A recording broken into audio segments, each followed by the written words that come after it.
Hello, my name is Elliott Dacher, and I'm delighted to spend some time with you speaking and sharing about the precious and most important issue in our lives, that of health and healing.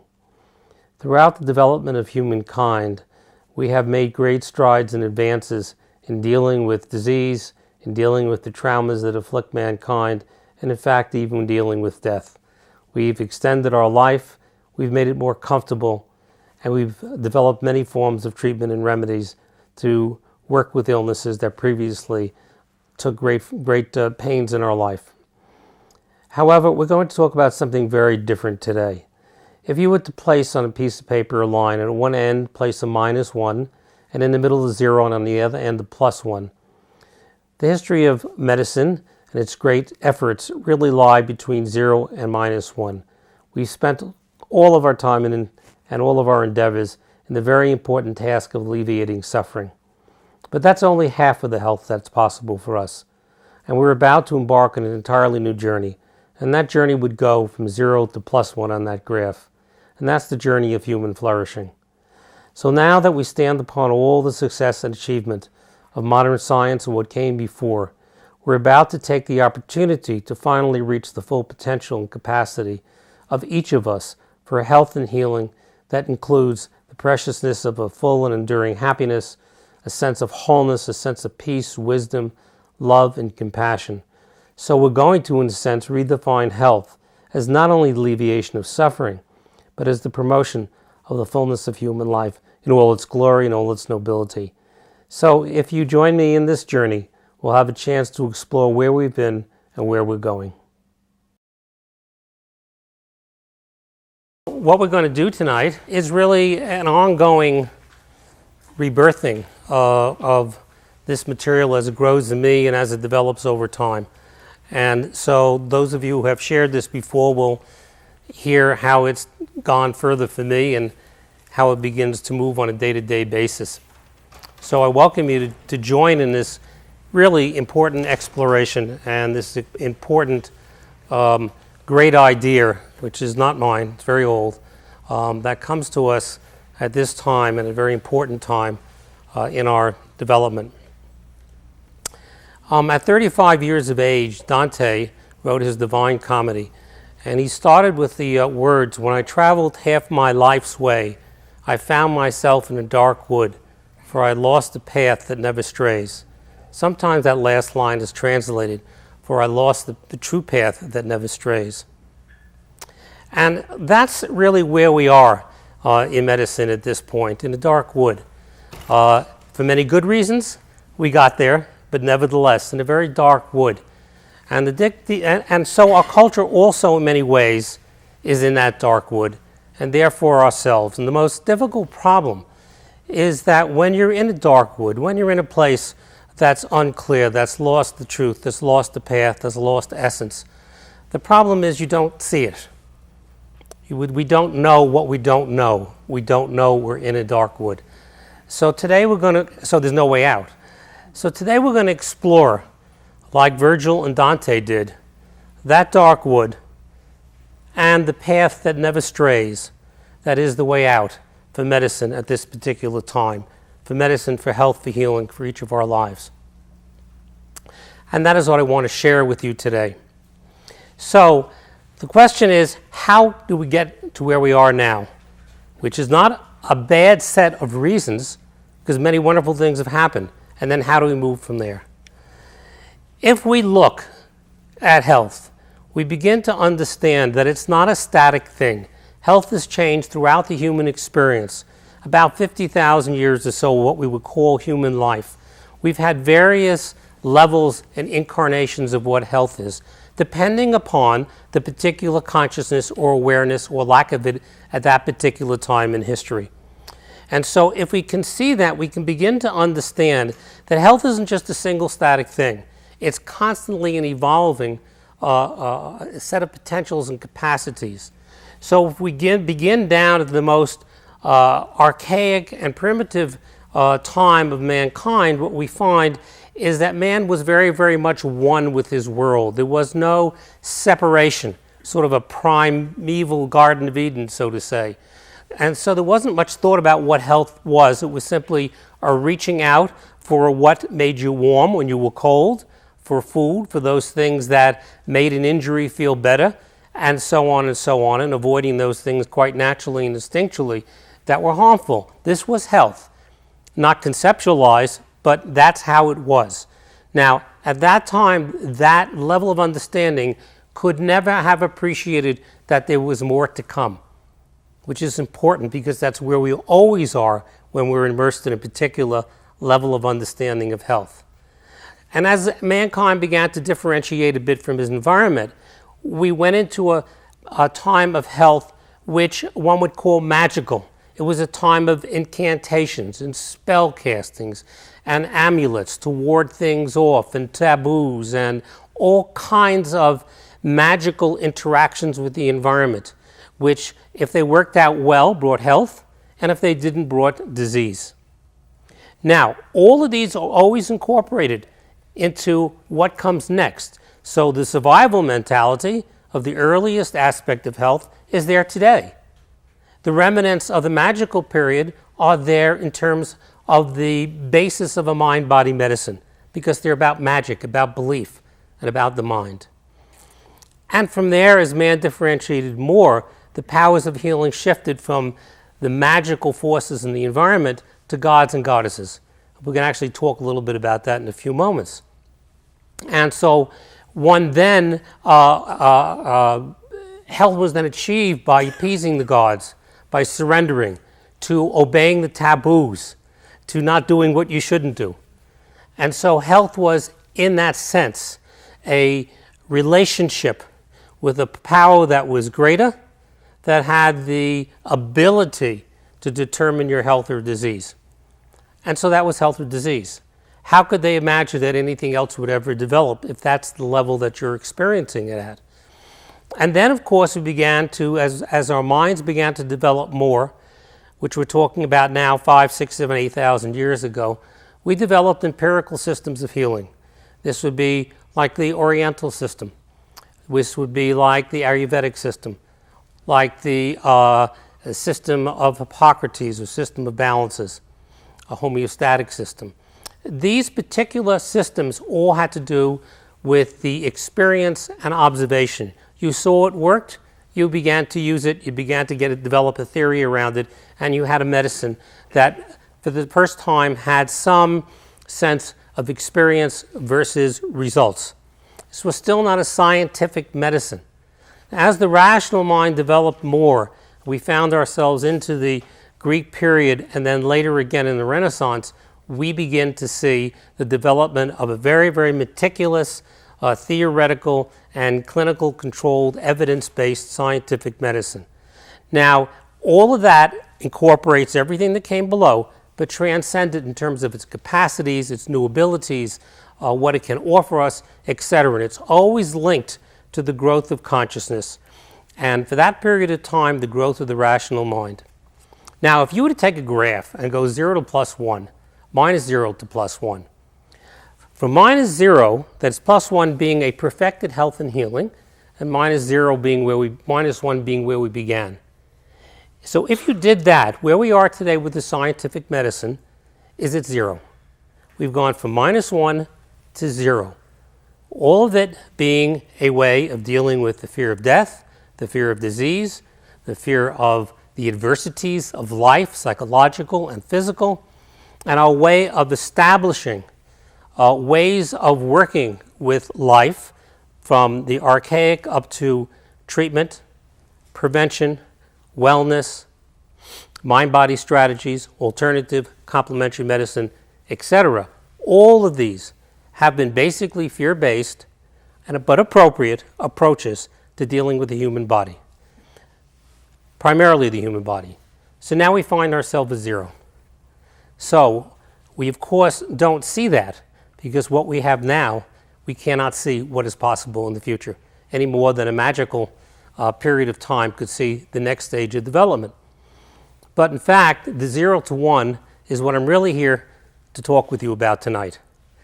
And we're going to begin by talking a bit about the -1 to 0, because there's a whole level of health called Human Flourishing, which has been known for ages, that is available to us, but unknown to us. Unseen, as the poet would say, because not looked for. So that is the way I'd like to lay out this extraordinary movement over time of medicine, so that we get a sense that it is not simply a static thing, but a growing possibility in each one of our lives. So what I would like to show you now is that the whole process of health and healing really is kind of a spiraling process. Every time you get into a new conceptual framework like modern science, you begin to evolve slowly, you begin to expand it, and then you come to its limitations. Now, in modern times, the limitations are obvious. The epidemics of mental disease and chronic disease, none of them which are resolvable alone by physical means, remedies, or therapies. When you come to the limit of that and you begin to see that epidemic in culture, that is when one begins to turn the curve of the spiral towards a new place. And that's where we are now. Now, at any time during the period of development of the rational mind, there are those sages and wise ones who actually could see ahead and tell us what the formula was for that 0 to +1, or for the human flourishing part of health. And so what we find is in the two great symbols of healing, West and East, that the message is already there. This is the great symbol in the West, the caduceus, which comes from the staff of Hermes. And there are two snakes there. One snake is the snake of the inner way, or the inner way of knowing. The other snake is the snake of the outer way of knowing. These are the two great ways in which mankind knows about himself. We either know from the inside, intuitively, or we know from the outside through rational approaches, through reason, through logic, through analysis. They also knew that usually in any one time, one of those is dominant and the other one is hidden. But there are occasional times, and in our culture, that would be ancient Greece and the Renaissance, when in fact there are crossovers, and maybe again today, in which for a few bright moments there is the possibility that we may be able to hold the inner and the outer way at the same time, which is a very difficult thing. When you're in meditation, it's difficult to hold the outer world. When you're in the outer world, it's difficult to hold the inner world. But when you have that crossover, you have a burst in culture of creativity in the arts, in the sciences, in literature, in health, and in healing. So it's a very important time. The other thing about this symbol is that the dove wings represent the enlightened figure, or the enlightened consciousness, which alone can bring together in oneself both the inner and the outer way in the proper balance to allow for a blooming and a flourishing of health. Now, if you look at the symbol in the East, you see the Buddha, who is the enlightened figure again. In his right hand, he has the aurora plant, which is the magical plant representing all external ways of healing and external therapies. And his left hand, he holds the bowl of wisdom. This is traditionally a skull cap that stands for the defeat of death, and it contains the elixir of wisdom. So you have the inner way and the outer way, and then you have the figure that could bring those together in each of our lives, which is our own consciousness. And so we get the message from a long time ago that the formula for a larger healing is inner, outer, and the expansion of consciousness to hold those two. And that if we can do that, we know the way to the next step of healing. Now, the inner and outer images are found every place. This is the dramenon, the labyrinth that's found at the floor in the cathedral shard. If you walk to the inside, you're on the inside. You walk to the outside, you're on the outer way. Interestingly enough, you cannot, in that tradition, as represented there, hold inside and outside at the same time. Now here, you see it in the Eastern tradition, but there is a penetration of inner and outer. Nevertheless, the symbols are the same. The recognition that healing, health, the full whole life requires attention to both the inner and the outer aspects. So, I'm going to tell you about a time in ancient Greece when, in fact, these came together because ancient Greece was this unique time when the world of myth, the world of innerness met the world of an emerging rationality, and you had this great cultural mixture. And the kind of healing they had then, which lasted almost 800 years, tells us a great deal about what is possible today. So if you were in need of healing back then, at any time between probably 450 BC, maybe 300 AD, you would take your clothes and your bags and your things that you needed, you get them ready, and you would head off to one of the temples of Asclepius, the Greek god. Now, it's possible you may have visited your physician first, and he may have recommended it. There wasn't really a great tension between these forms of healing at that particular time. On your way to the temple, you'd meet people who were returning, and they would be giving you all of their thoughts and ideas and their experiences about healing, and your anticipation and your expectation is rising. And you continue your journey, and you arrive at the temple gates. This is the temple in Turkey at Pergamon, and this is the outside. And you'd go through a process first of fasting or of bathing, some way of purifying yourself for the sacred healing process that was to take place inside. In other words, the Greeks knew that you had to shed the mundane world. You had to go on a retreat, so to say, to deal with the fundamental sources of healing. And so you spent time outside until you were cleared, in a sense. And then you entered the temple grounds, and here you would walk through that wonderful set of columns and the roof that was on top of them. And when you did, you would come to this interesting object at the end of that. And here you see that great symbol. You see those two snakes, outer and inner, meeting. Now, when those meet, you know you're about to have an experience which is holistic in nature, inner and outer. You can see those. Mm-hmm. Okay? Next, you walk into the temple of Asclepius, the great god, and you are really getting a sense that here something special is going to take place. This is a sacred ecology I'm about to enter. And you leave an offering, honey cake or something or other, because you are making a statement that I've come here to, in a sense, to open myself up to the healing process, to allow healing to come in, to allow grace to come in, and to be here for that purpose. And then you enter the grounds, and you go to the dormitory, you put your stuff away, and you begin to participate in the daily activities, of which there are so many. You might go to the gymnasium for athletic competitions, fitness activities, massage, and so on. You might participate in the philosophical dialogue on the streets. You might go to the House of Clowns. You certainly could be alone walking along the gardens, the beautiful gardens, or the great sculptures and artistry of Phidias and Praxiteles, the greatest sculptors in all of ancient Greece, had their works at the temples.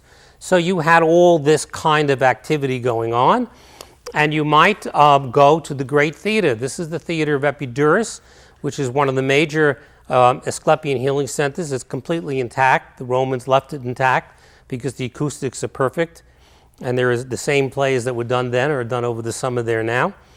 So you go to these plays, and what would you see? Maybe you would see the trilogy of Oedipus. Now, the story of Oedipus in its entirety is one about fate, destiny, adversity, suffering, redemption, and salvation. So you are learning, because when you go to these plays as an ancient Greek, you're in a sense participating in them. You're one with them. So you're learning about the great movements of life. So your little story becomes part of a larger story of life. So here you see the psychological elements of the healing process at these healing centers. Or you might see the trilogy of the Oresteia, and here you learn about the consequences of jealousy and anger and hatred and vengefulness and pride, and so and so. So this was a day-to-day part of the healing cycle. And then in the evening, this is the mask of Oedipus that's now used there in their plays during the summertime. And in the evening, we're back at Pergamon, You would put on your whites and you go to the Abaton, which is the great temple with the statue of Asclepius there, and you would make offerings again, prayers, etc., and then you would lie down and ask for healing prayer. Now this is an extraordinary event that takes place, a healing dream, because what is happening, this is called the process of incubation, and it really has its place in many, many, many traditions. What you are doing is opening up, surrendering, in a sense, letting go of all of the inhibitions of heart and mind, and allowing something to happen. And there are two fundamental things I think that happen in that process. One is in the early period before sleep, and in the period in rising in the morning, there is a profound stillness. You probably all know it. Before the world of appearances takes over in the morning, and as it fades at night, there is a profound stillness. In that stillness, as we'll talk about later, is a contemplative moment in which deep spiritual insights can occur. That's one thing that I think happened there. And the second thing that happened is dreams actually did come, because what they would do was conveying to the God the powers that we already know are within us now. We no longer need to project out our powers to the God and ask the gods for a healing dream. We can begin to articulate our own dreams. But the god Asclepius did come to them, or their healing powers or healing intuitions did come to them at night and gave them information. So you woke in the morning, perhaps with your own deep realizations, perhaps with some information. You went to the priests. They may suggest to you some pharmaceuticals of the day, nutrients, exercise, or a variety of things that were in relationship to the dream. And then this will go on day in and day out until you, in fact, came to a place where you were healed and whole. Now, it's interesting to see the face of Asclepius. The face of Asclepius has very much the iconography of the face of Christ. Now, the story of Asclepius is he was born from a divine god Apollo and a very human woman, and so on and so on. The story is quite similar. And he was the last of the gods to be destroyed, the pagan gods, at the rise of Christianity. But you also see in his face a place of kindness, a place of softness, a place of compassion and care. All of these qualities attributed to the god are in actuality ours. And we've begun to know that in our time. We no longer need to place it out into a god or a statue. So this is the complexity, how they wove in the spiritual, the psychological, the physical, etc., into the healing process. And these are just surgical instruments were there, just to tell you that all went on there, including the science of the day. Now, when you left, if you were wealthy enough, you would leave an inscription in stone, of which there are a couple of hundred left today, and this is one of them, although you can't quite see the writing. And it might be one that goes like this: "Believe me, men, I was dead all the days of my life. But now that I have come here and laid down in the temple of Asclepius, it is as if I have become alive again for the remaining years of my life. I walk, I talk, I think, I see my fellow men for the very first time. Now under the clear sky, I see the Acropolis, I see the theater, I see my fellow men. And here is a healing and a holding that if we were only again to have today, would be a very, very rich experience." And then they did not have the level of understanding of the spiritual and psychological aspects that we do today. Neither did they have the development of a technical science that we have today. So the ability to bring it together today is much richer than it was then. But this is an example of what that process would be like.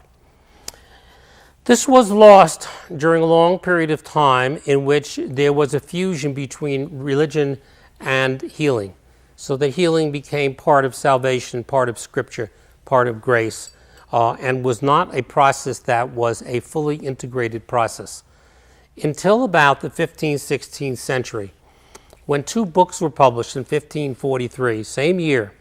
The first was by Nicholas Copernicus, called The Revolution of the Spheres, in which he says, he dedicates it to the Pope, and he says that it is the endeavor of a philosopher to seek the truth in all things to the extent that he has been given reason by God.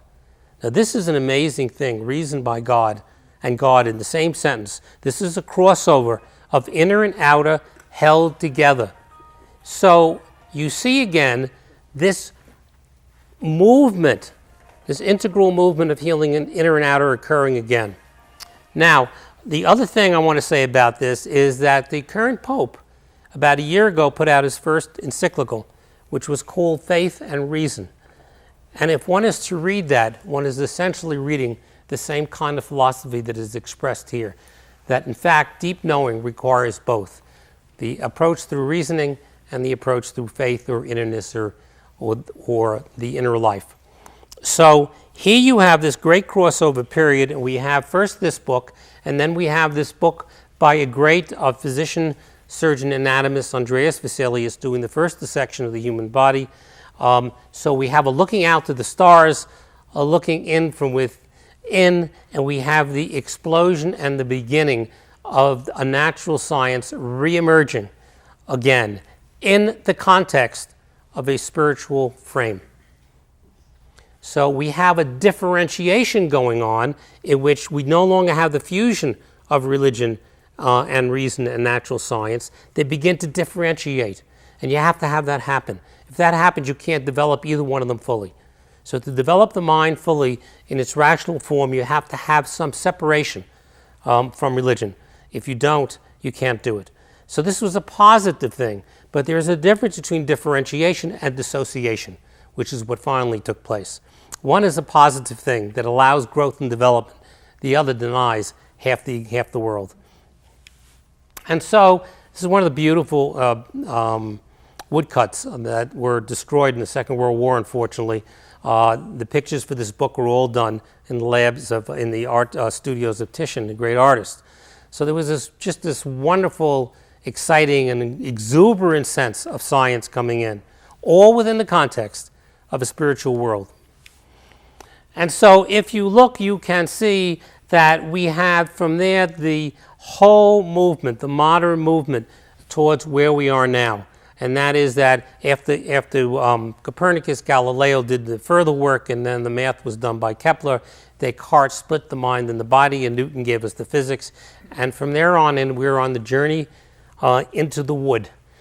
For good reasons, to develop the rational mind and the science and the medicine that had to give it to us. But something happened in the process of walking into the wood. And Dante says, don't ask me what happened. I was so fully asleep at the time that it happened. So we gained something, but we didn't know we lost it. And it's an interesting thing to see how it got lost, because you can almost place the moment. This was a graphic called Vitruvian Man. Vitruvius was the first father of architecture, the first Roman architect. And you can see there is the man, the human, the manifestation within the four elements, the square within the cosmos. This was a sacred geometry. They all were in harmony and rhythm together. This is Homo Vitruvius done by Leonardo in a very, very different era, when we had already broken from this ability of inner and outer to be together. Because if you notice, the square no longer sits inside the circle, because you cannot get the figure anatomically correct if you put the circle and the square within each other. So here, some 15, 16 centuries later, Leonardo painted the change in which the inner geometry, the sacred geometry, and the balance between the human condition, albeit not perceptually correct, were completely given up for the focus on the human anatomy. Was that for the one you showed before was not anatomically correct? Here you see both of them. It is not anatomically correct. But the concern was not for the correctness of anatomy, but the correctness of our place in the cosmos. Now, I can tell you Leonardo likely did not know he was actually painting the moment in time when we walk into the dark wood, because he probably didn't know what he wasn't painting, but what he was painting.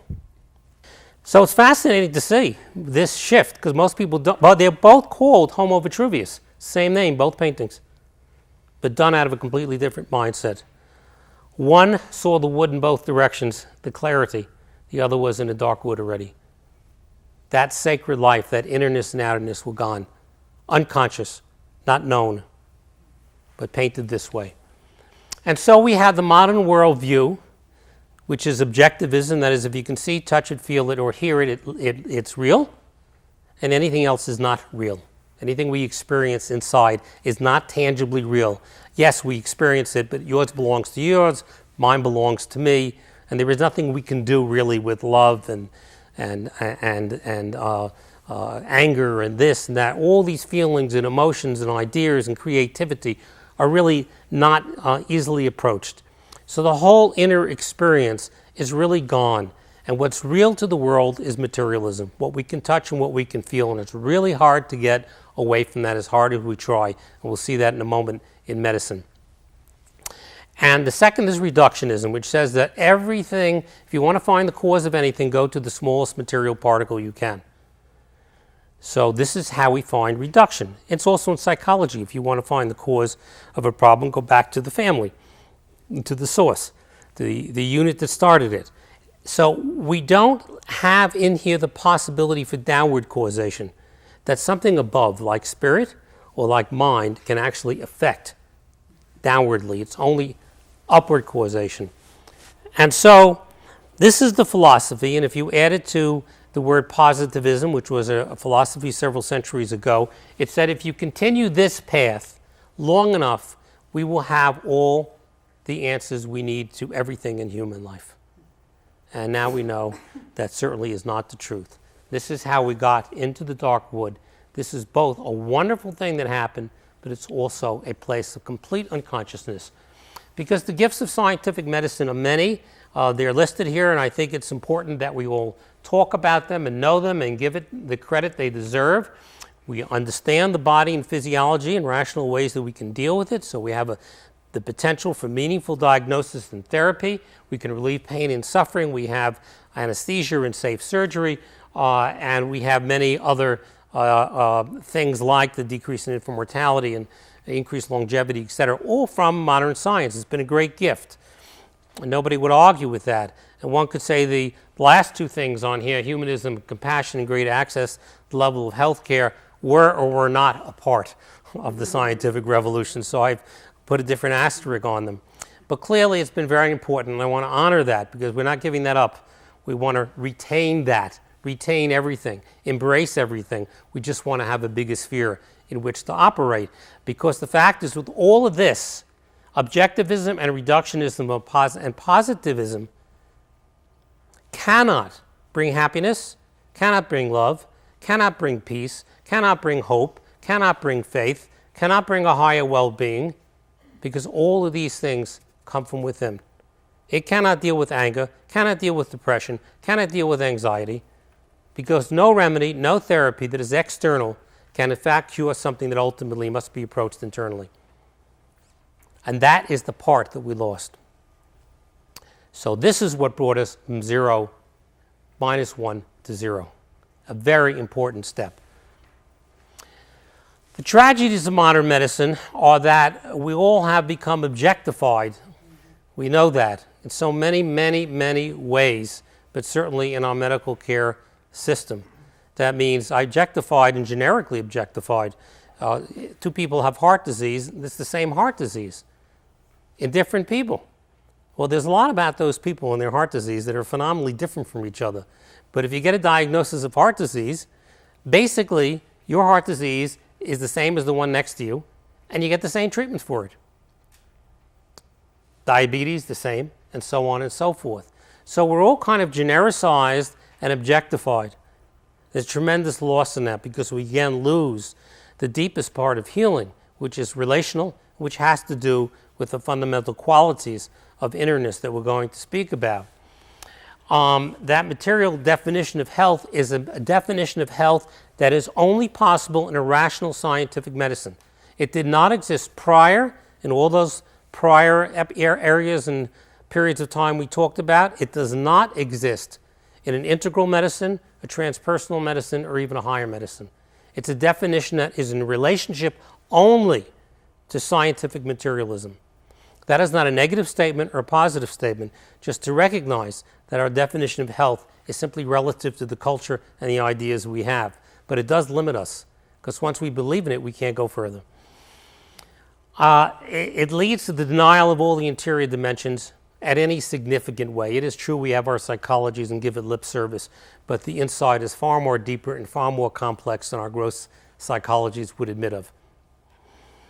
The most difficult thing in my mind is the lost vision of human flourishing. Because when a patient would walk into my office with a significant disease, and what would normally happen, if they had heart disease or diabetes, they were at a very teachable and critical period of their life, a precious moment of their life. Everything falls away. Ego falls away. Time falls away. Issues of money fall away. The person opens up to something. It's a moment that can be transformed. A whole life can be changed in that moment. A door is really open. If you can open it and be a practitioner or a person or a friend or someone who can see the possibilities in that moment beyond throwing a treatment at it, which may be an appropriate treatment, and with that treatment the door is closed. It may not open for 20 more years. And therefore that chance, that precious chance for growth and change to a larger, more meaningful life in itself, but also that may undermine the very causes of the condition itself, is lost. Lost day after day after day in office after office after office. It is a great tragedy because we waste the greatness of human life that's possible to reach in that moment. So these are some of the tragedies of modern medicine. Now, here you see, this is taken from the Journal of the American Medical Association, the same image in two different ways. On your left, you see the richness and the complexity of life. On the right, you see a dead figure. They are two different world views looking at the same thing. Not one is right, not one is wrong. But one is certainly far more complex, and one has a deadness to it. T.S. Elliott said, "Where is the life we have lost in living? Where is the wisdom we have lost in knowledge? Where is the knowledge we have lost in information?" Goethe said, "He who would analyze and describe the living begins by driving the spirit out of the parts. What remains in the palm of his hand are all the sections lacking nothing but the spirit that connects." Whitehead said, "It's a dull affair, soundless, scentless, colorless, the hurrying of material endlessly and meaninglessly." These are some of the descriptions that have been given of this. Ken Wilber puts it a very nice way. He said, "This reduced grid determines for us, whether we know it or not, our goals, our desires, our consumption, our idea of salvation. And it whispers into every one of our ears, 'I'll take care of you, don't worry about it.' Just a little bit more science, just a little bit more this, just a little bit more that, and we'll take care of it all." That's how insidious it is. That's how dreadful the dark wood is, and how unknown it is to us. This is Picasso's Guernica, which was painted after the first 1932, or the first bombing of the first civilian city without any military reasons other than just to bomb a civilian city that we see so frequently now. And he shows us this great fragmentation of life that comes if you begin to mechanize human beings and mechanize our experience. T.S. Eliot says again, "We are the hollow men, we are the stuffed men, headpiece filled with straw. When we gather together, our voices are quiet and meaningless, like wind over dry grass, rat's feet over broken glass in our dry cellar, our empty inner life. Shape without form, shade without color, gesture without motion, paralyzed, forced. When those who cross over to the other side see us at all, or remember us at all, it will not be as the violent people. it will be as the empty ones. This is where we are. We are emptied out of half of the human condition, and perhaps its most important half. So that is the dark wood we are in. Because we don't understand the nature of the dark wood, all our efforts to get out of it lead us back into the same place. This is the wellness movement, an effort at reform started by John Travis in the 1970s, in which he said there's two ends. There's the sick end, the signs and symptoms of disease, and their relief is 0 point, neutral point, no signs of health, no signs of sickness, therefore health. But there's a whole other side of psycho-spiritual development, which is called wellness. Wellness for Jack had a lot to deal with human development and growth and psychology and spirituality. And then the wellness movement got caught up in the dark wood of materialism when taken over by commercial interests, that is, hospitals and others who could only see it through the filter of a materialistic mind because they were in the dark wood and didn't understand it. So what did this come out as? Fitness, smoking cessation, and nutrition. The three most physical elements of it. If you don't understand that you're in the wood, you can't possibly get out of it. So it just circled right back to the same place again, essentially. Not to say it isn't an improvement to focus on those issues, but nothing really changed. So then we can speak about the holistic movement. The holistic movement, there are two ways of looking at the word holism. One is it has to talk about, it's about nature and how about the increasing complexities of larger and larger wholes. Atoms become cells, cells become tissues, tissues become organs, and so on. So holism here is the way all of nature is put together in a cascaded, nested series of wholes. In the Eastern traditions, holism is the direct experience you have of the oneness with all being. So holism, a wonderful concept, makes its way into the 20th century through a South African prime minister named Jan Smuts, who publishes a book called Holism and Evolution in the 1920s. What does it become? If you take 10 nutrients and put them in the same bottle, you have a holistic supplement. If you take 20 practices and put them in the same room, you have a holistic treatment center. So in the commercialization of that idea, unbeknownst by those who were attempting good, and some good certainly comes out of all of this, this is an advance. But it really takes us still, doesn't get us out of the dark wood. We're still in the same place. Can you see what I'm saying? You're still in individuation. We're still in a material way of dealing with things. We've still got professionals using remedies and therapies from the outside to try to fix something in us without any recognition at all of the inner dimensions of healing. Yeah, the ineffable. Yeah. Yes, the ineffable. And then we have psychoneuroimmunology, again, a wonderful, I think, achievement, which shows us another messenger system called neuropeptides that hooks together the bodies. And we now know that there are peptides that are related to specific emotions, so fear, stress, anger, assumedly love and gentleness and compassion, release these neuropeptides from all the cells of the body, not just the brain, and they go around and talk to each other. Kidney talks to the foot talks to the spleen. There's this wonderful communication system. And we begin to find the links between the mind and the body.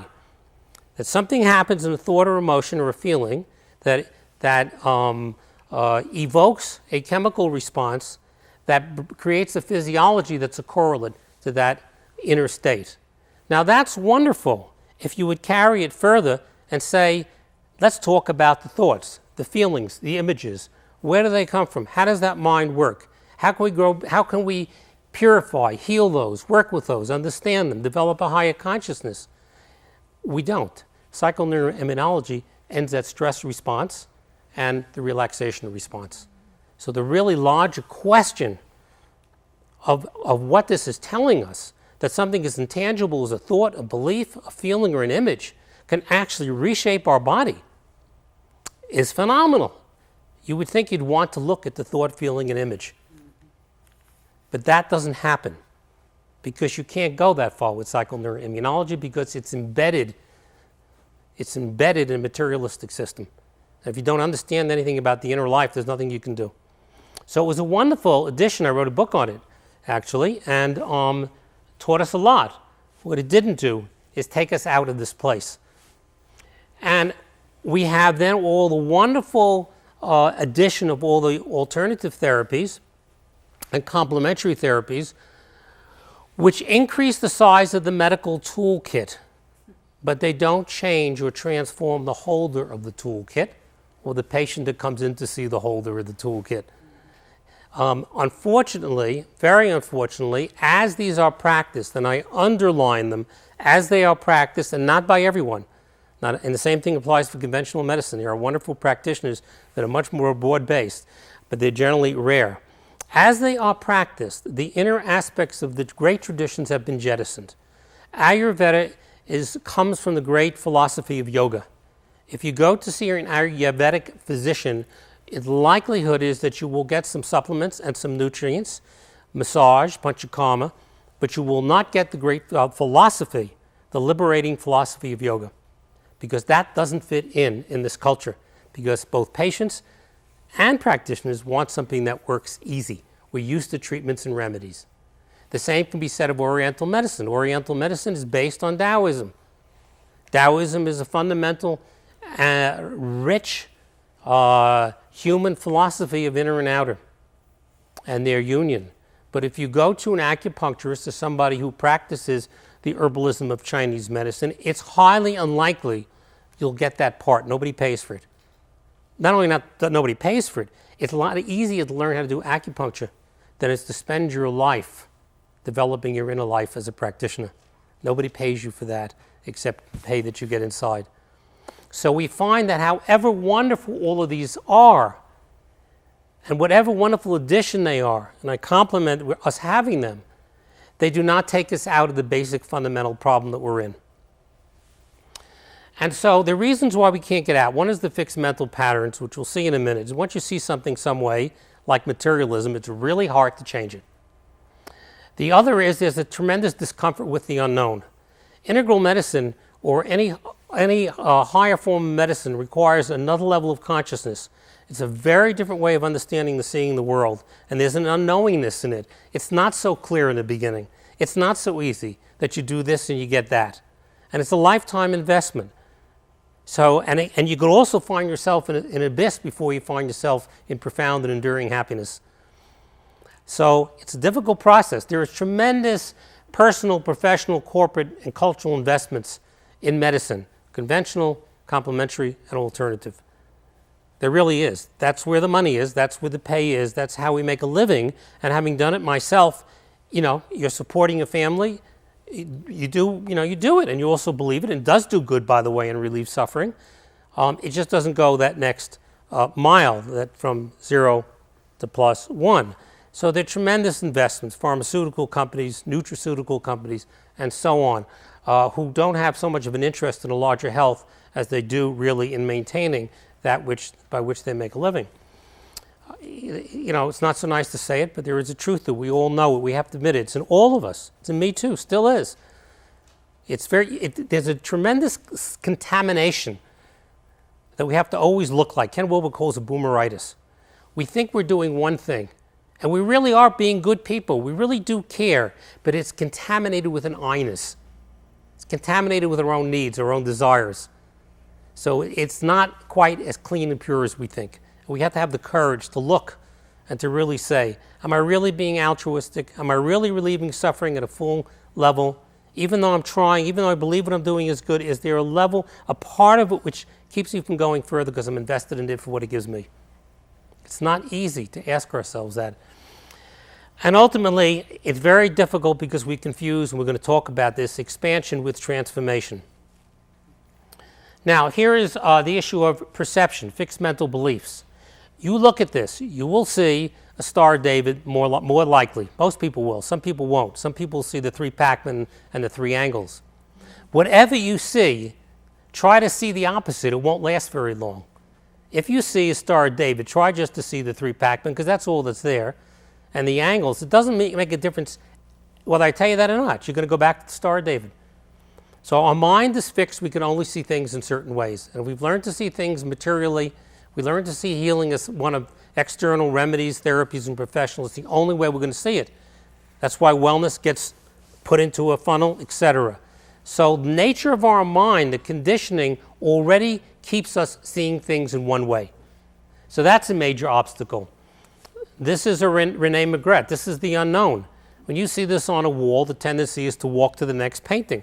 I mean, you don't have a file cabinet for it. And this is why Magritte personally did it. He wanted you to see what the unconditioned mind is like. Because when you hit this, your mind goes zero. And it's not a comfortable place. Your mind very quickly is going to go to another thought, feeling, or image. Because it doesn't like to sit very long in something it doesn't sort out. And if you want to leave that dark wood, you best be willing to go to some unknown places first. So that's another reason. And the other one is very important, is this issue of expansion and transformation. When you increase the size of the medical tool chest, what you're doing is you're increasing the repertoire of external remedies and therapies within the scientific rational framework. So you are expanding out, which is very important, that particular worldview you're at, that level you're at. It's very important because this is what happens. You transform, then you expand, then you transform. So many of the things that we think are transformational, all the things I mentioned, are really simply expansions. More remedies, more therapies, more professional development, etc. But they don't basically transform. So nothing really changes. That is, the inner healing capacities don't get touched. When they don't get touched, suffering can never be really relieved. Happiness as an enduring experience cannot be had, and neither can love and compassion. These can only be had if you not from that medical toolkit. It's got to be a very different toolkit. So most of us think that when we begin to add things, we're really changing. We're not really changing, we're expanding. And in many ways, we're doing also fortifying what is, because we think we're creating change, so our minds don't have to really look any further, because we think we've actually made a difference. So that's very important. So transformation always embraces, includes everything that came before. Nothing is thrown out. Science is included, the mind-body that comes from the magical ways of thinking, our efforts at survival and our use of just nutrients from our primitive, everything is included, but the center of our interest changes. No longer our center of our interest be only a rational science that's outer-based, comes from professionals and remedies and therapies. That'll be there, but not the center. The individual becomes the center when we do a real transformation. And when we do that, the moment you have that leap in consciousness to another level, everything changes. New capacities appear, a very new idea of what health is appears, new resources appear, new providers appear, a new person begins to appear. So the transformative process in medicine is much different than simply adding and expanding. Do you got this? Mm-hmm. These are the reasons we can't go from 0 to +1. So the movement we have taken has been an expansion: scientific medicine, complementary and alternative medicine, integrative medicine, which is really a pluralistic medicine, which means it's an aggregate of multiple approaches. The integration is the integration of approaches and practitioners. It's not the integration within the individual. That's another issue. The integration of approaches, techniques, and therapies, which is important, but it is not about the integration of the individual. That has to occur within me. It can't occur within people in different rooms doing different things, however valuable that is. That's a really important point. The transformation is to another level of consciousness, which gives us an integral medicine which sees the whole, not the parts, which is about the person, not about a practitioner, which is about the wholeness that comes from within, not the wholeness that appears to come from bringing more and more remedies and therapies together. It's a very, very different place. We're going to talk about that, so I'm going to move on. So, when I went to the East, the very first lesson you get, usually in Buddhism, is called This Precious Life. I mean, it's a deeply moving teaching, and I've heard it many, many times, and each time it moves me the same way, but I experience it at different levels. And it goes something like this, that we as humans have an extraordinary opportunity, a very precious seed. We are the only species that has the capacities that we have. To be born as a human, they say, is like a blind turtle swimming under ocean for 100 years, an immeasurable ocean with a small golden ring on top and floating on the surface, being buffeted by endless winds. What is the chance? What is the chance that that turtle could put his head up blindly in 100 years and get it through that ring? That is the chance of being born as a human. So to begin with, we have a rare, rare opportunity, but we also have capacities and qualities found no place else. So we have this rare opportunity, but it's not only that we have a life that is so precious and rare, but that we have a creative intelligence, we have speech, we have a wonderful imagination from which we can create all the wonderful things we can create. We have the ability for profound compassion, the ability for love, and the ability to reflect on and to know and to unite with the very ground of our existence. And wow, is that an extraordinary gift. We have all of that. And they say, here we are, we're born on a gem-encrusted island, and we live an entire lifetime and leave the island in death, and we never see one single gem.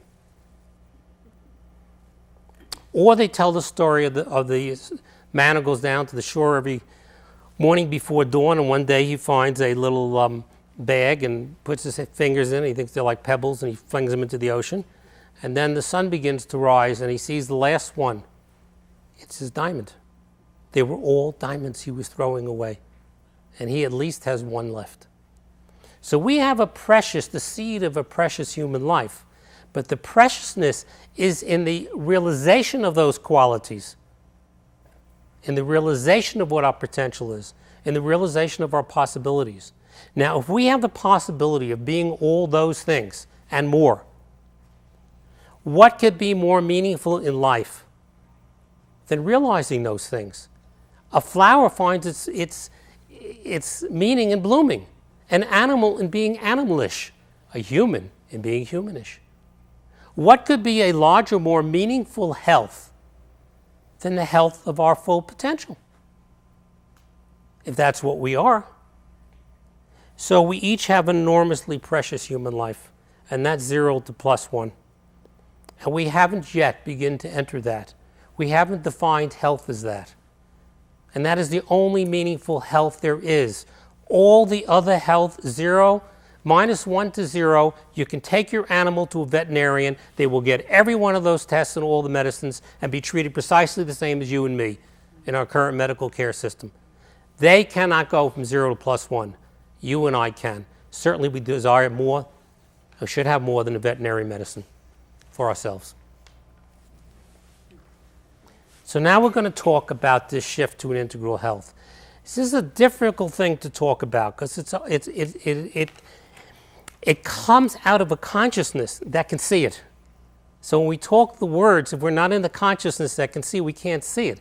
I can't tell you what a magical world was because I don't live in that consciousness.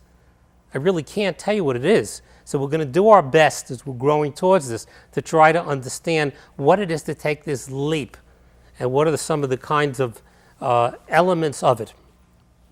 The word integral goes back a very long time, probably in modern times, really worked on the most by Aurobindo, Jean Gebser, and more recently by Ken Wilber. Integral means unity, oneness, wholeness. It's what we call aperspectival. Instead of seeing a whole little set of different perspectives, you see the whole at once. So this is the shift that we're trying to make in consciousness, from a rational consciousness to the upper levels of it, which we'll talk about in a minute. So if you look at conventional and alternative integrative health, basically it's biological. Whether it's energy medicine or conventional or alternative, these are all fundamentally biological in nature and deal with the physical body. It's not to say that there isn't some efforts in other directions, but their primary effort is there.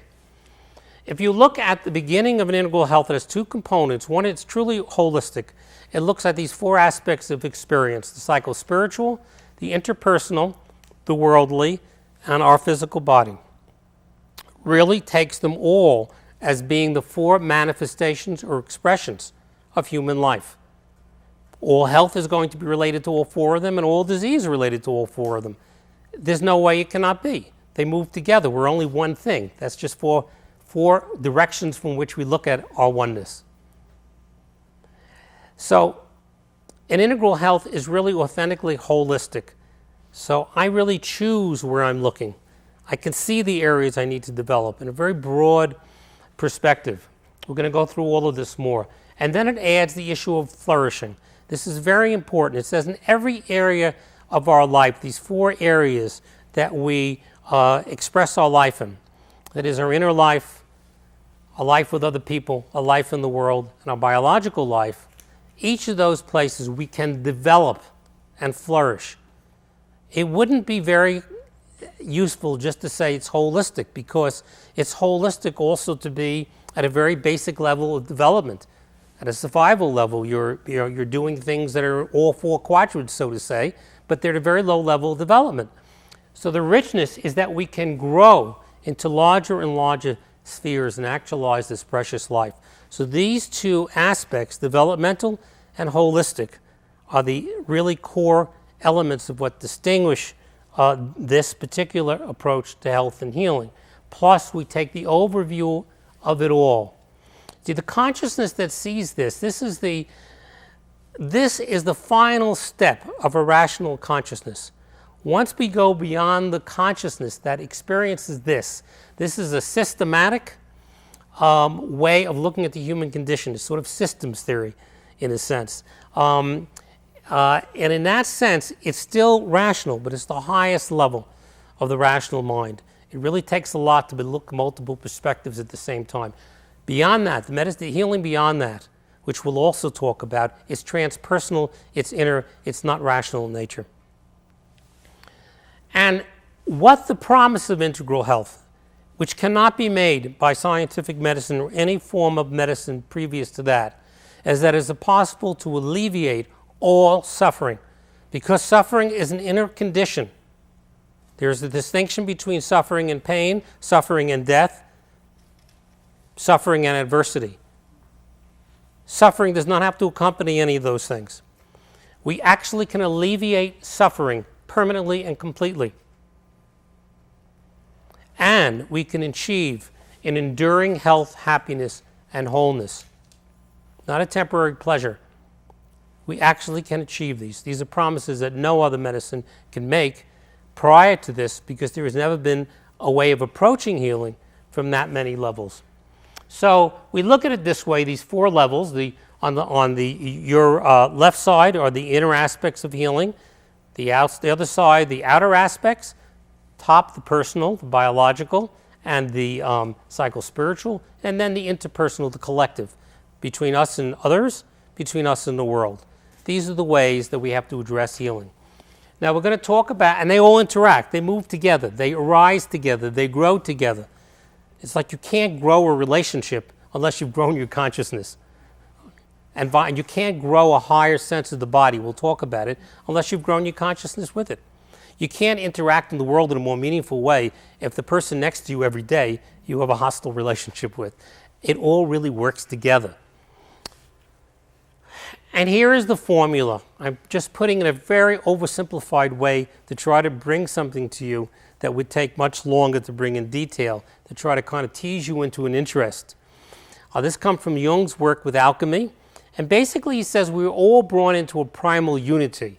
Now this primal unity was romanticized a long time ago as being the place we all want to return to. Remember, this primal, undifferentiated, undissociated merging and fusion with all of life that lasts for about a year and a half, is a wonderful place, except it's a place of complete ignorance. That means nothing is known. You can't do anything with it except sit immersed in it.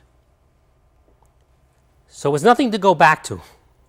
Don't they say, going back to it consciously? Different story. Once that is broken, as it must, we end we move into a mental life. And that is a very difficult place to be. Because in the mental life, we begin to have afflictions, we begin to have desires, we begin to have needs, we begin to have anger, we begin to have many jealousy and pride and fear and worry and anxiety. Many things happen. Many of them maybe don't have to happen if we had a different childhood. But by the nature of it is, once that bond is broken, we move into duality, I and other. A moment there's an I, there becomes another. And the moment there's an I, it wants to protect itself, take care of itself, defend itself, take care of its needs, and separate itself from others. So there's isolation, loneliness, all the things that you cannot get away from that. But if you want to begin into a larger life, you have to begin to acknowledge and work with those psychological issues, both with the Western psychology, but even at a deeper level, because Western psychology does not get to the core level of suffering. It deals with it on the surface level. That means we come to understand what these mental states are. We learn how to manage them better. We learn how to deal them better, how to identify them, how not to act them out. But as you well know, you go into the right situation, up comes the weed again, because we haven't dealt with the source.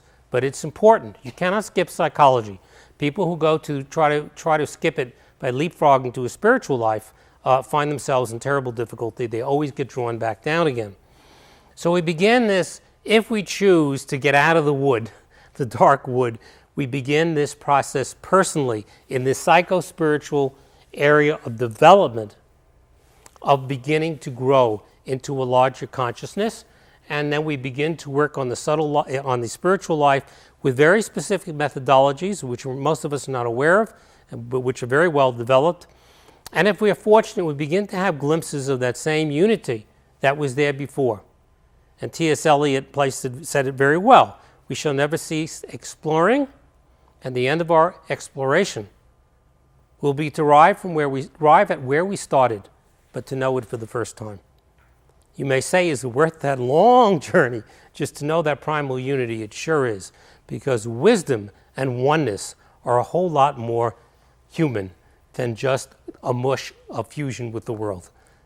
The actual state may be precisely the same, but the wisdom and the ability to use it, to have love and compassion and to make change in the world and to do wonderful things, to feel, to do what's completely human, is not what's there in the beginning. So this is the process of psycho-spiritual development, which is the key driver of all the other aspects of integral health and healing. If we cannot invest in this developmental project ourselves to become fully meaningful, fully human, we can't possibly have a full, integrated, complete, perfected health that alleviates suffering and brings us to human flourishing. It's a key piece. Now, to show you this a little bit graphically, a friend of mine years ago, maybe 10 years ago, went and picked this picture out from my scrapbook. And she looked at it, and then she came across the one you just saw in medical school. Take a look at those eyes. That's the dark wood. She said to me, what happened? I didn't know anything had happened. She said, what happened between that and that? That's the dark wood.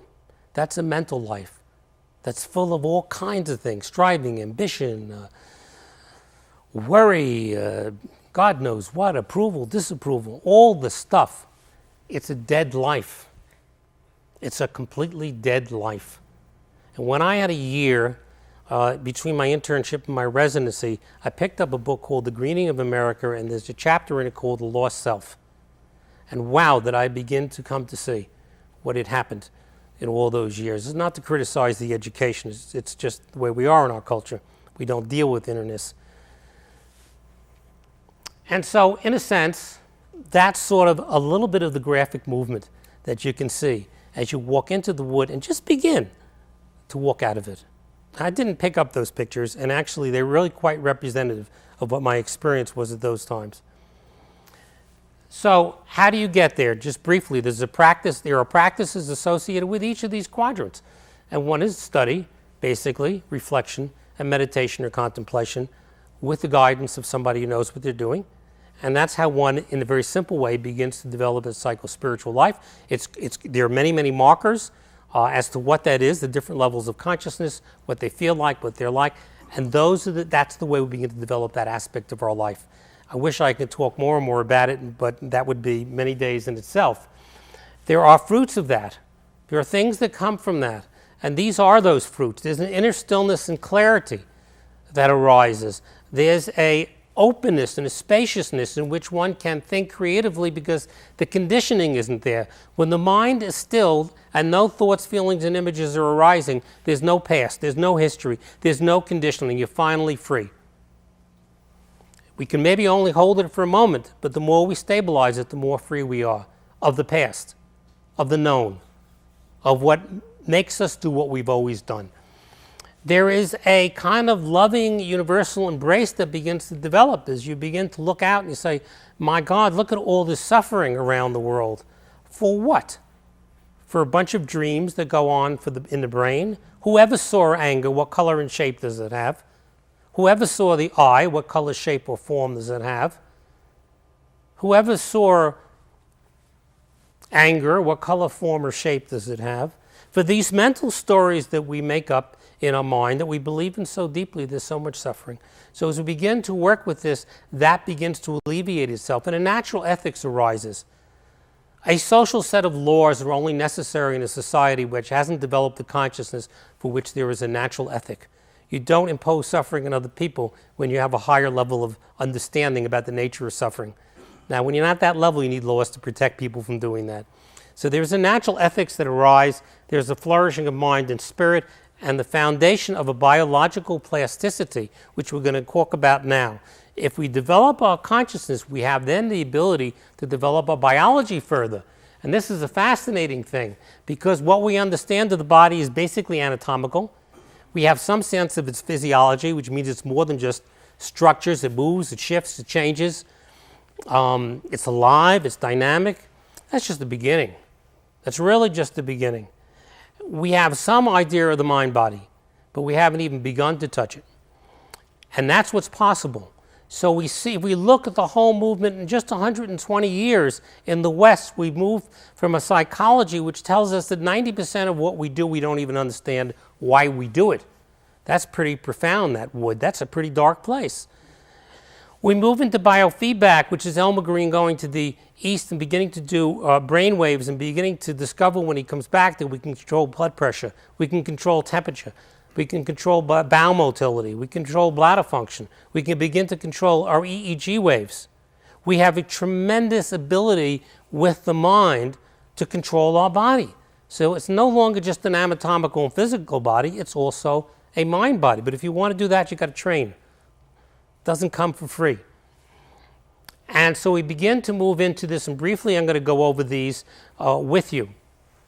This is one of the earliest work done on meditation. It basically shows you that meditation, during the 20 minutes of meditation, you get a much decreased oxygen consumption, which means the body really, really, really quiets down. That if I just decide intentionally I'm going to induce a quiet state through a technique, everything in my body changes. Isn't that quite a miracle? How does something as intangible as my choice inside that nobody can see, nobody can think about, nobody cares about in modern medicine, can actually change the physiology of my body? That's pretty amazing. So self-regulation becomes a possibility. And then with psychoneuroimmunology, we add to that the ability to even impact upon our immune cells. Our immune cells were not fixed cells. They move around the body. We can upregulate or downregulate our immune cells through our ability to maintain levels of relaxation versus levels of stress. Well, stress has to do with the mind in general, so you have to work on the mind to be able to do that. But this is an amazing thing. Just a couple of studies that show that in many different states, the psychological stress created by that can be measured in terms of the immune potential of the body. And this is a very interesting test experiment in which one rat is held by its paw and shocked on its tail so it can't get away. It's held during the stress. That stops. They take that rat, put it with another rat that hasn't gone through that. They shock them both. One of them runs away, the one that wasn't trained in helplessness, and the other one is helpless and just collapses. What do you think happens in the immune systems? There is a collapse of the immune system in one, but there is a hardiness in the other. Now think of it. You pick up the telephone, and it says push 1 if you want this, push 2 if you want that, push 3 if you want this. By the end of that process, most of the time, we feel fairly helpless. If you think of the helplessness and the powerlessness that we experience day to day in our culture, we can see how our culture controls our physiology. It's quite phenomenal how a leader with his values and actions controls the very physiology of my body. This was done in a workplace where they looked at executives who had job strain, high control, low control, high demand. Of course, they didn't look at the people who didn't get sick, because that we're looking at health, and medical science doesn't look at the causes of health. It only looks at the causes of disease. But the fact is, in people who really suffered from this pressure of high demand, low control, and no way of getting out of it, they had chronically enlarged hearts and chronic hypertension. This is amazing that the mind can create these physical structural changes. So we're talking about a profound mind-body, but this is just the beginning of the story. Just the beginning. We're beginning to see now the rest of the story. If you say you just take college students and you take some kind of a test to reduce their stress, some kind of a method, and then you measure certain things in them like immune activity, you can see the gross, simple changes that can occur just by simple little mental actions. But what happens if you take somebody who spent 35 to 50,000 hours in their lifetime practicing contemplative techniques? These are the Olympians of the mind.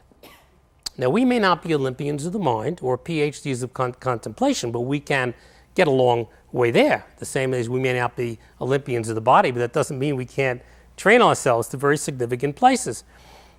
These people began to get studied maybe 10, 15 years ago, much of it in the labs at the University of Wisconsin. And they would go into specific states, 3 states that they would usually train. Well, let me tell you this first.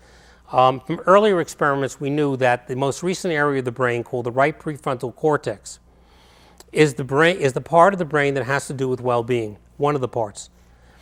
It's different left-right. Right side indicates a glass half empty, left side a glass half filled. Everybody is born with a disposition of optimism or pessimism in some place on that scale. It's our baseline. We may have a good experience, we become optimistic, but we go back to that baseline.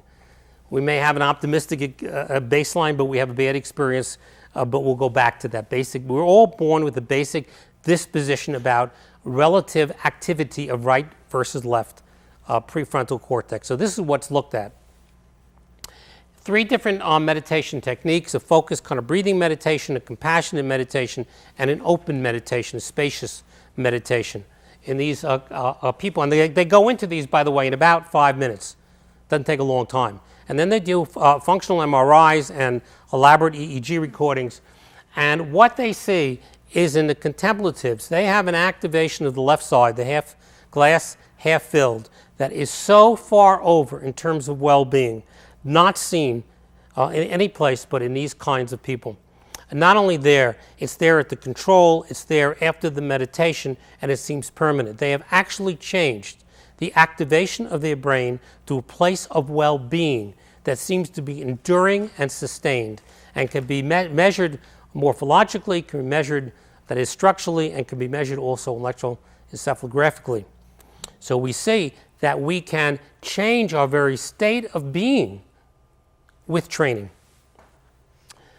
And also in these people, they had developed an immunity to adverse activities. How they measured this is they would shoot off a very loud sound, known that this was going to happen to the individual, next to the ear as an adverse stimulus.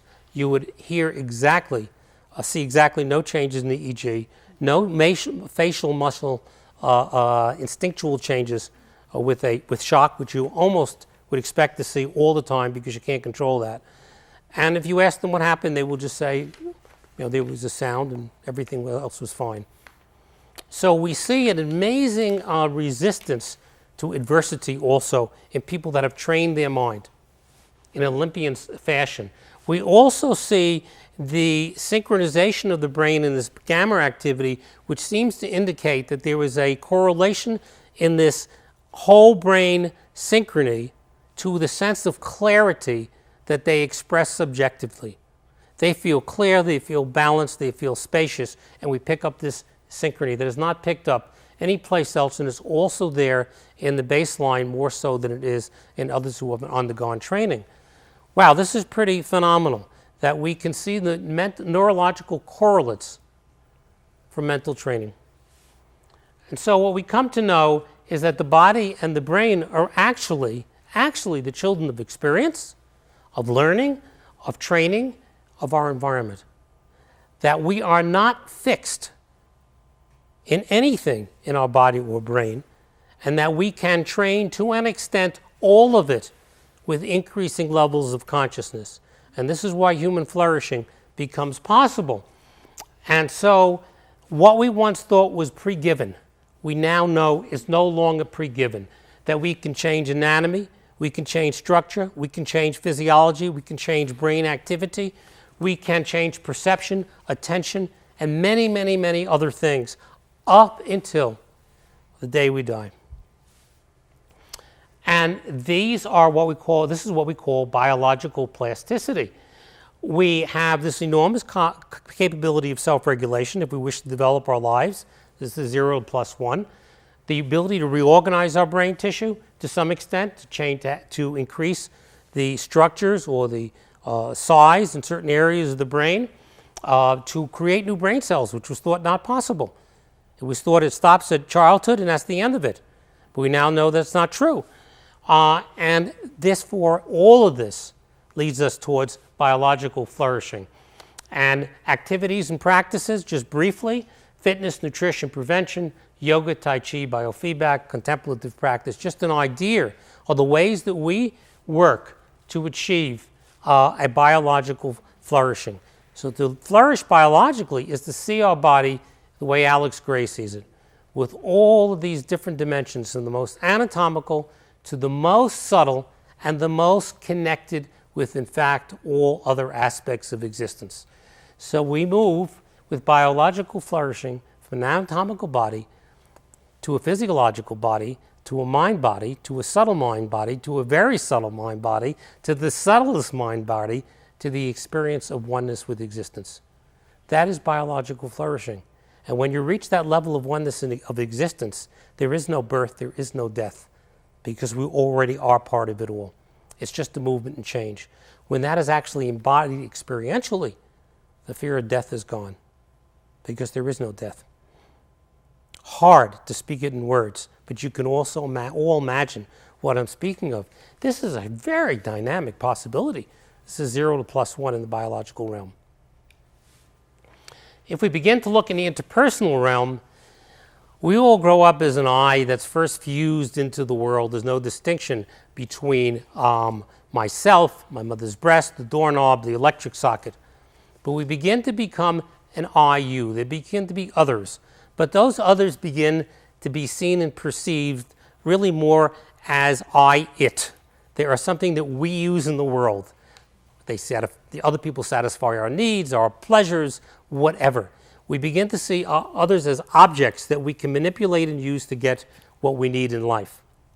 Slowly, we find that this doesn't work very well, if we're lucky.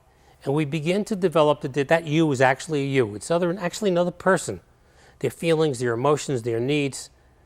And there are different levels of experiencing that empathy with another. So we develop a sense of otherness, or what Martin Buber would say, a real I-you. We see the other as another aspect of ourself. We see them in their suffering, we see them in their happiness. We actually become intimate, psychologically and emotionally intimate. This extraordinary stage of development that is correlated with the development of our mental life. And then we can extend that out universally to other people, friends, even enemies, if we've done a lot of work. And until there is really a universal embrace. When we've accomplished that, we have flourished within the interpersonal realm. It's a big piece of work, but that's what we're capable. Now, this is the movement as Buber talked about it. First I-it, then I-you, then I-thou. You can say it's kind of this way. William Blake says, the poet, that to see the world in a grain of sand, heaven in a wildflower, and to hold infinity in the palm of your hand. If in another human being is the world, heaven, and infinity, you have reached biological flourishing, because they are you and them. Helping them heal is helping yourself heal. There's a oneness, there's a connectivity, and that in itself is the end of suffering. It's a highly spiritual state. So this is the essence of interpersonal flourishing. Again, study, reflection, development of our inner life, the aspiration, the compassionate aspiration, which I'll show you briefly, that we begin to build. We retrain our mind to be a loving mind. It's actually changing habits until we actually get there, so we don't need the training anymore. And ultimately, it's doing it out in the world. So these are the kinds of aspirations. If we are to say them to ourselves regularly, we actually retrain the habits in our mind. So there are techniques and processes associated with this. And we bring it out into the world because this is what they call the cushion practice. It's what you do with your own inner life to develop it. Just one of the ways. You began to develop these qualities within. All of these qualities, tolerance, forgiveness, listening, presence, generosity, patience, ethical discipline, loving kindness, are all part of the qualities we develop. They're relative qualities. When we reach a high level of development in our spiritual realm, they're all there naturally.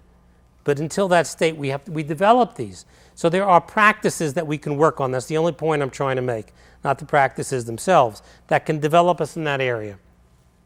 And we know from study after study after study after study in large groups of people all over the world, the more socially integrated you are, the more relationships you have, even if they're bad ones, the longer you live.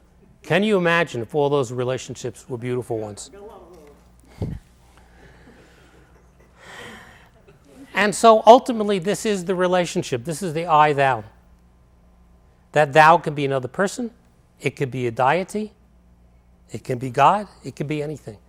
But it's the highest form of interpersonal development at its spiritual level. And the last is our place in the world. Our place in the world, I always choose work. It's just the easiest one. There are many, many different ways.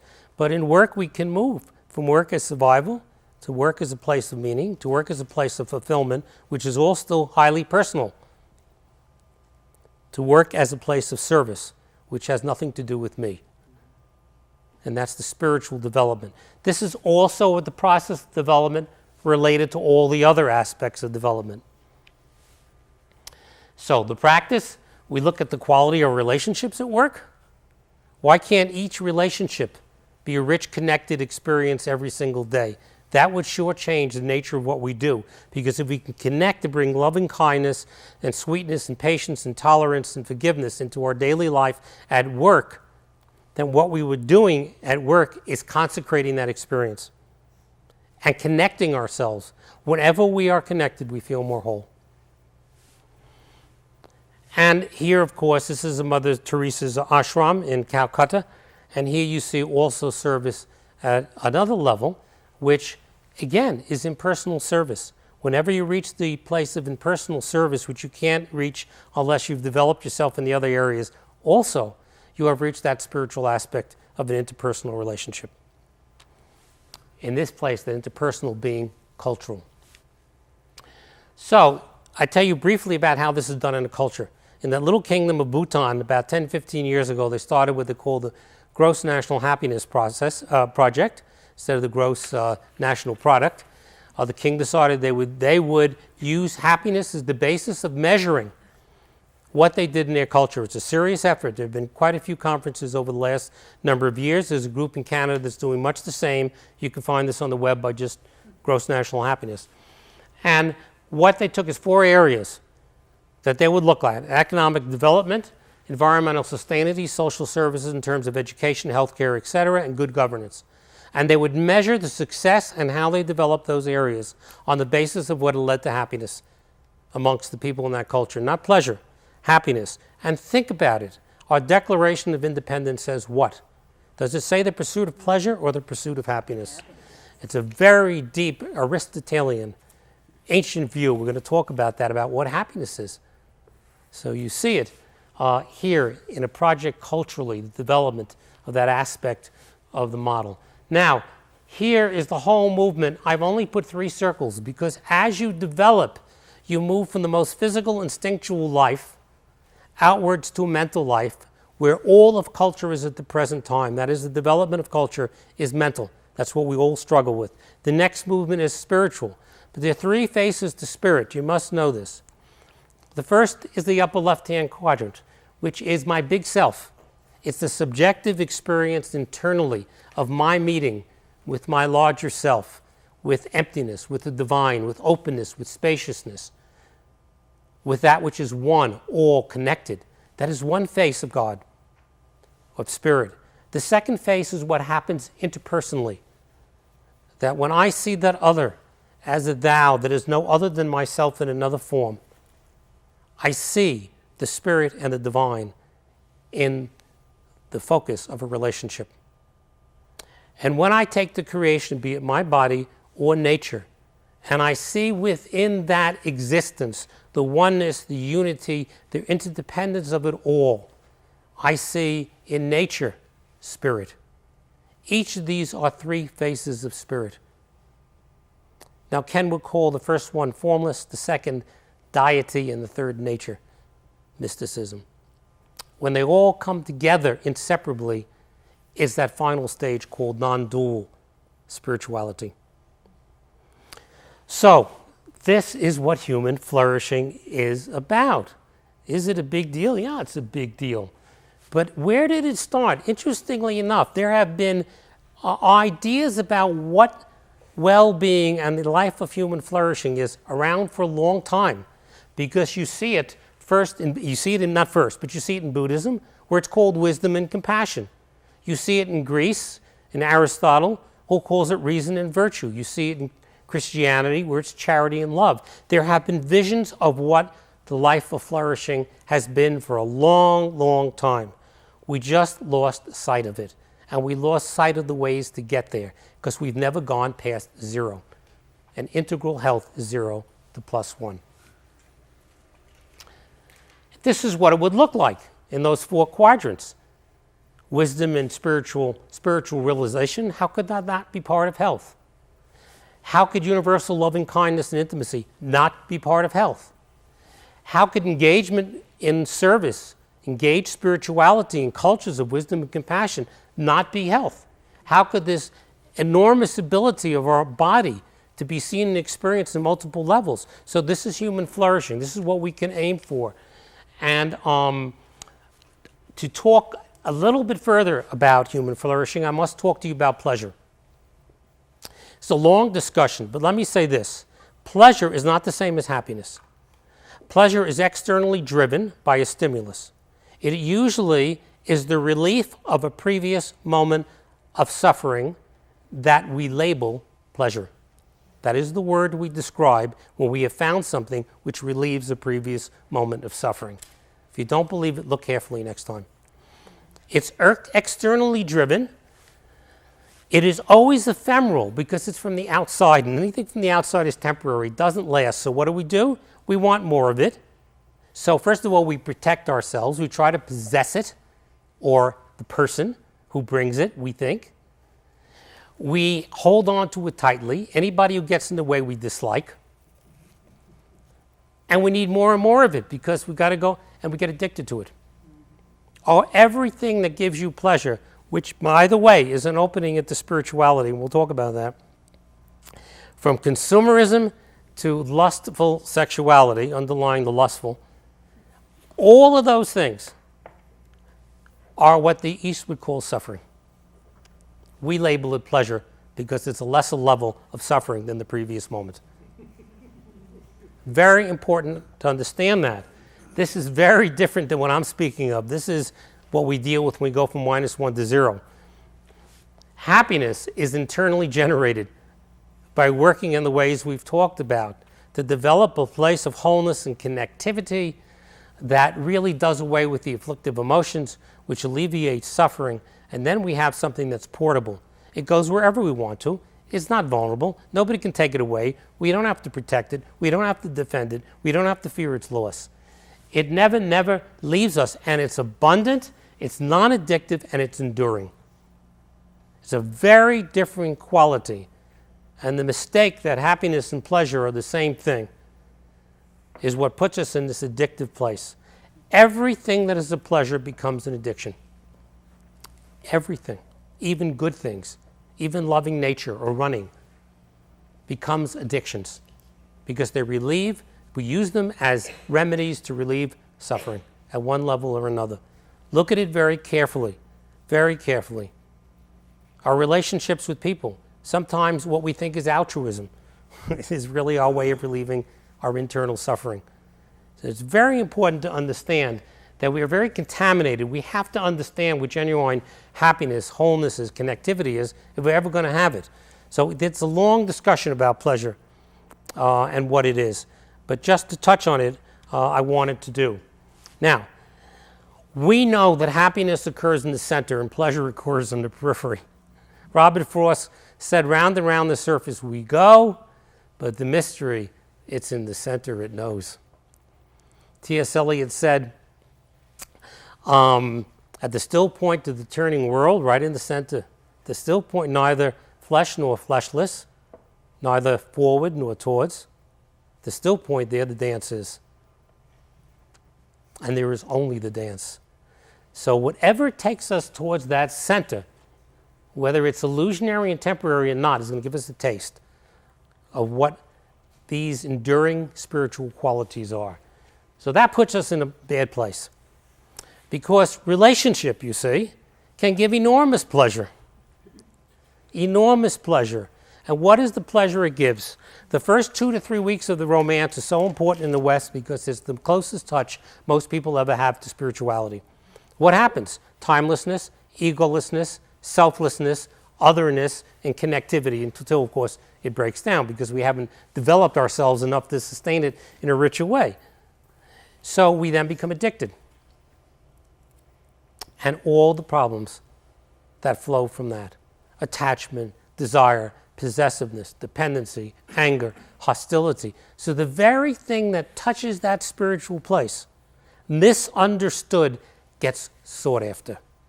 Jung told the founder of AA, who was a patient of his, in his clinic, I do not have the cure for you because your use of spirits is your way of searching for spirit. You must join a spiritual group. He went on to Oxford, joined the spiritual group, came to America, and started AA. So, yes, relationship is a place that can take us. That can take us. Sexuality is one of the 4 places in Buddhism that can take you to enlightenment. Not the lustful pursuit of pleasure, but the conscious pursuit of union. Union. Now, this takes a lot of development, but you see, we get stuck in the pleasure, and we keep searching after the pleasure, so we get addicted to it. Until we begin to develop, we can't go beyond that. You can say the same thing of consumerism. The moment a person buys something, in that split second before they want to buy something else, there is a great joy, a great timelessness, a great sense of selflessness, a great openness for a second. So we go buy something else to get it again. If you watch it, that's what's always there. It's an intimation of human flourishing, but it never lasts. So nature is another experience like that. In nature, you have this wonderful sense of oneness. This wonderful presence of something far more deeply interfused, as Wordsworth would say, emotion and spirit that fills all things. And it's wonderful. You can go out in nature and connect with it and feel that oneness all the time. Except the minute you walk out of nature, you're going to lose it. Because unless you develop yourself internally, you are dependent on the external stimulus. So it becomes an addiction. And people think it's great. I love nature. I'm going to live in nature. It's really running away from the developmental work that will bring that inside all the time. And then you're not using nature. You really are one with nature.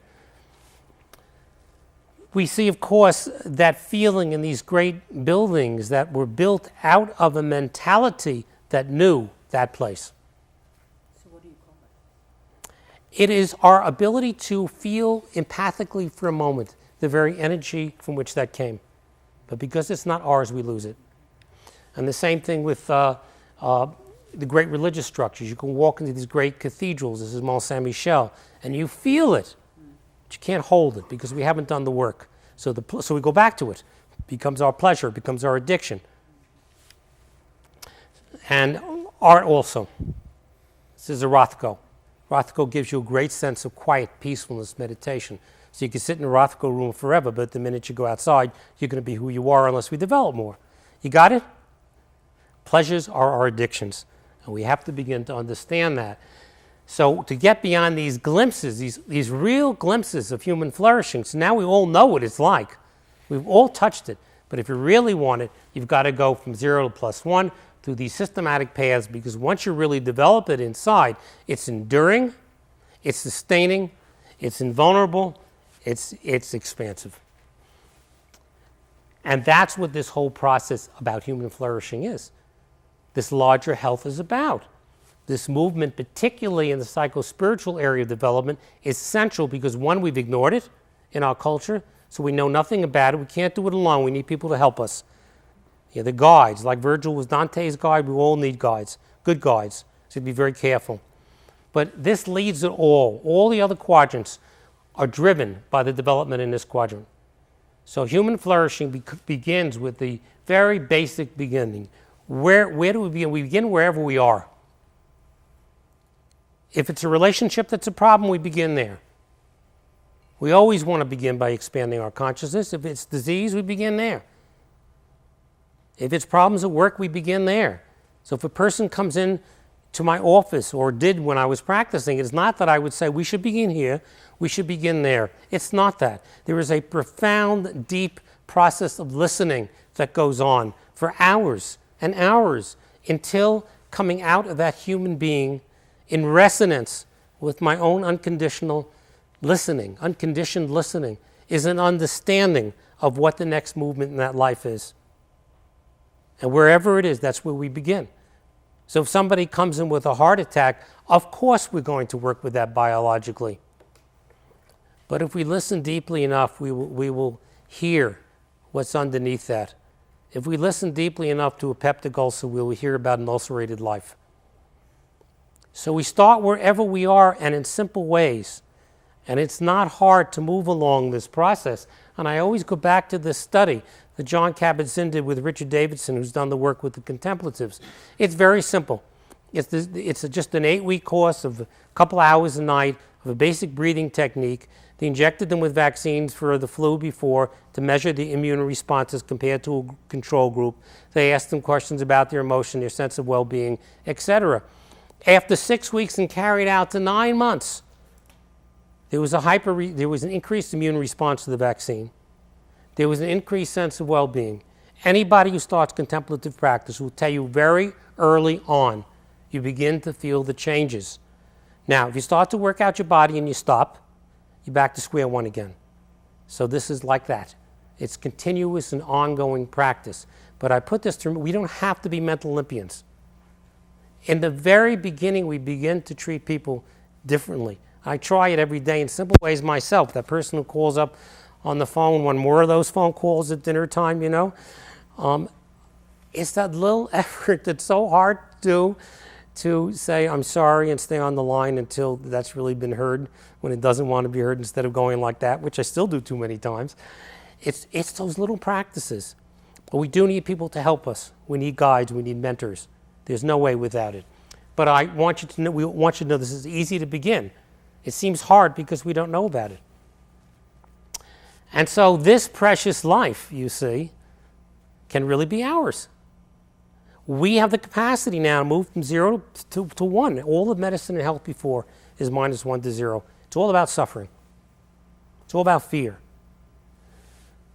So if we get these two wings, you see, if we get this wing of innerness and we get this wing of outerness, and we have the wisdom of an eagle, we can fly.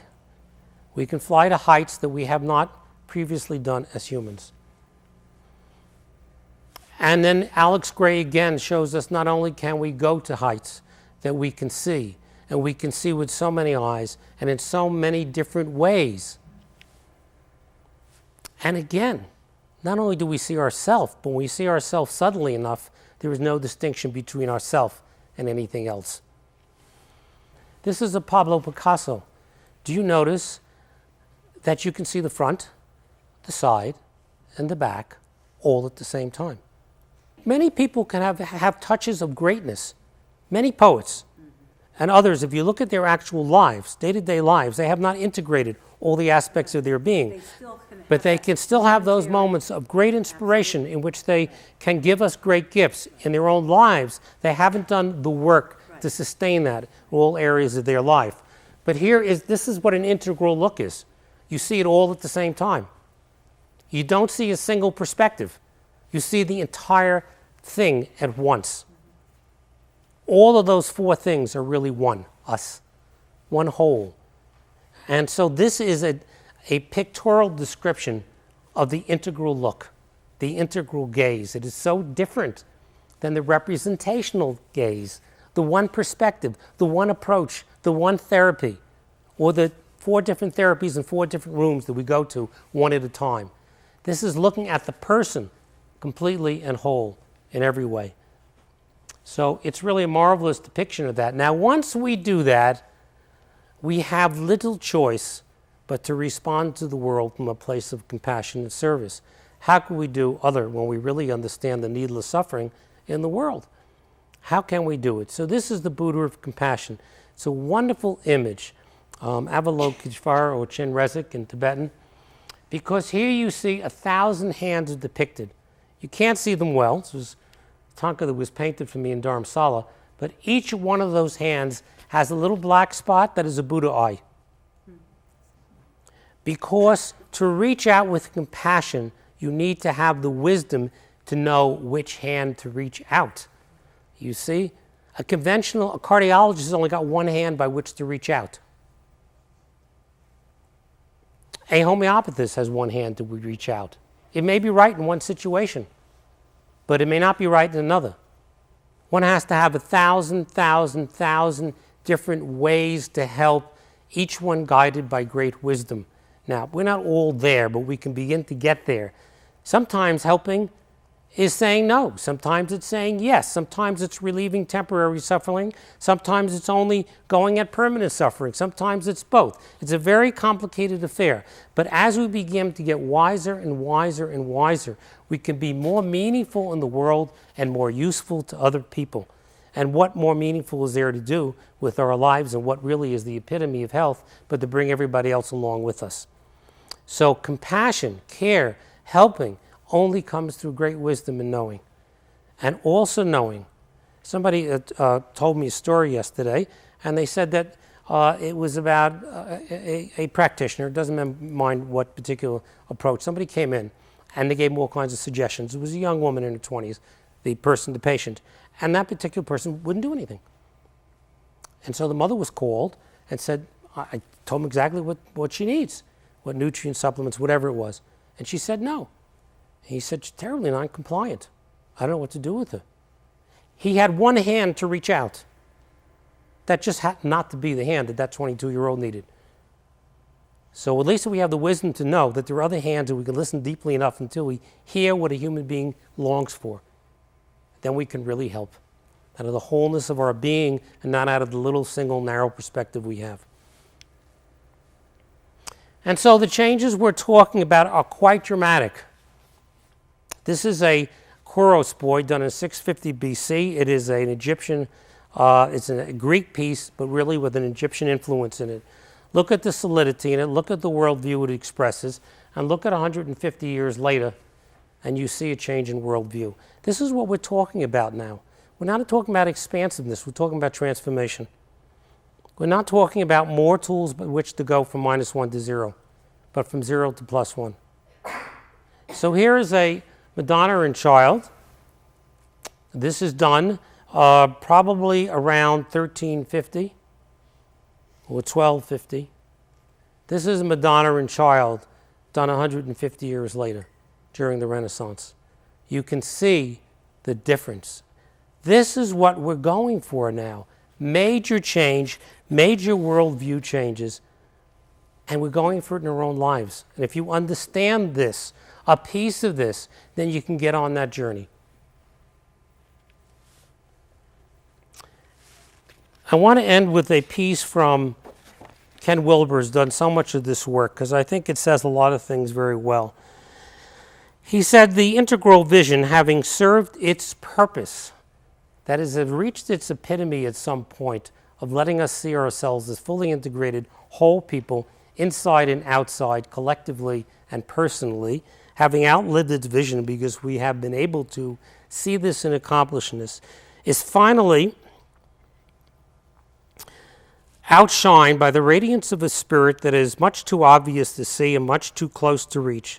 And the integral search finally succeeds by letting go of the search itself, there to dissolve in a radical freedom and consummate oneness.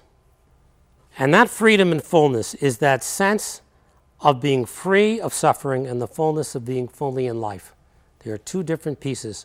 You can be free in a cave, but not have a full life. You can have a full life and not be free. That consummate freedom and fullness that was always already the case, so that when one abandons the theory of everything in order simply to be everything, one with the all in this endless awareness that holds the cosmos kindly in its hand, and then the true mystery yields itself, the face of spirit secretly smiles, the sun rises in your very own heart, and the earth becomes your very own body. Galaxies rush through your veins while the stars light up the neurons of your night, and never again will you search for mere theory of that which is actually your own original face. And that is the end of integral medicine and the end of integral healing. And in fact, it's the end of healing, period. Because nothing left to heal. The great poet Christopher Fry says it this way, this is no darkness now. The times we're in are not darkness. We are alive with light. The thunder is the thunder of the flows, the thaw, the flood, the upstart spring. That's all the noise. Thank God our time is now. When wrong comes up to meet us everywhere, until we take the longest stride of soul that mankind has ever taken. Things are soul-sized now. And the enterprise is into the exploration of God, self, whatever you want to see it as. It takes so many thousand years to wake. It takes so many thousand years just to know we're in a dark wood. It takes so many thousand years to wake.